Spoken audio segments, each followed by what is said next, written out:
係 Maggie，歡迎嚟到我嘅 channel。今次呢一集會教大家整杯套。今次揀嘅係呢一款粗線同埋5號嘅鈎針。新手記得準備 marker。我哋而家開始，左手翹線，之後右手揸針，而家針喺線嘅下邊，然之後打個圈，左手鏈住交叉位，然之後鈎針翹一下線，拉出圈圈，然之後拉實佢，咁就打好一個結。之後我哋要做46個鎖針。首先鈎針翹線，之後拉出圈圈，咁就係第一個鎖針。新手記得喺第一個鎖針擺 marker 做 marking。之後我哋繼續做45個鎖針，翹一下線，拉出圈圈，翹一下，拉出圈圈。好啦，而家46個鎖針已經完成。而家我哋要同第一針做引拔，即係 marker 嘅位喺呢一度，我哋要反過嚟，然之後喺女生嗰度做引拔。你會睇到有一粒粒拱起嘅，嗰個就係女生，即係呢一個，呢一個就係女生。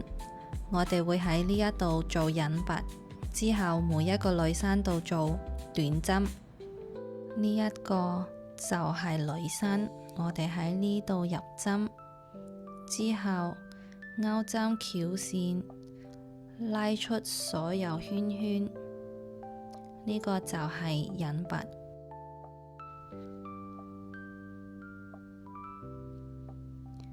圈圈已經形成咗，之後要做46個短針。首先做個鎖針，鈎針翹線，拉出圈圈，然之後喺呢一個位置入針，鈎針吉落去，然之後將線拉出。而家有2個圈圈，鈎針翹一下線，拉出2個圈圈，呢一個就係短針。新手嘅朋友記得喺第一針擺 marker 做 marking。然之後我哋做第2個短針，即係呢一個女生拱起嘅，喺呢度入針，做短針。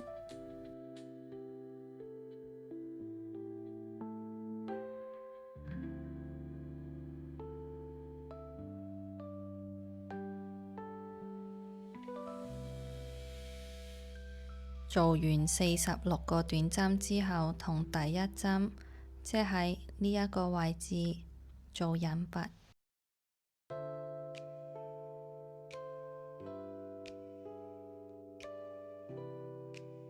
第一圈就已經完成，咁我哋就要重複做，一共要做8個圈。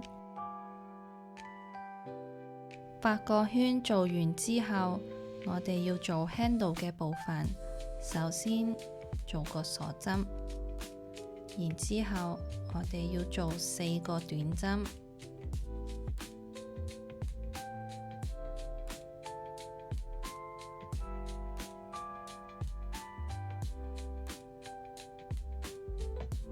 4個短針做完之後，我哋做個鎖針，然之後反轉側片，我哋會喺背面做短針，1個短針，短針，3個、4個，之後做個鎖針，再反側片嚟到正面，繼續做4個短針，一路重複做到65行。如果想要再長啲嘅，可以做多幾行。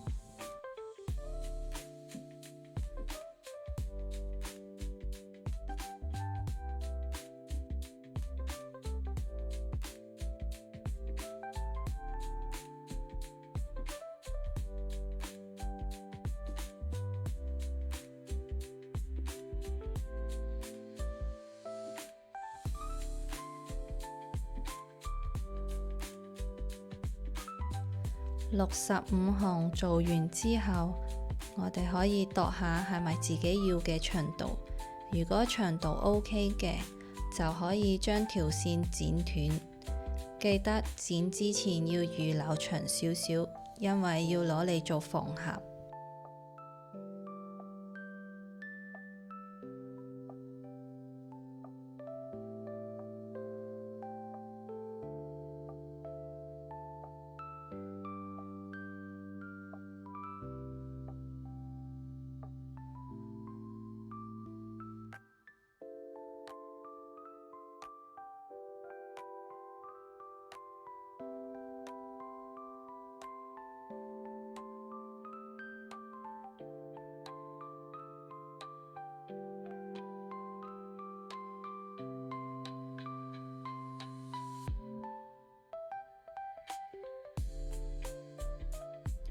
杯套就已經完成㗎啦。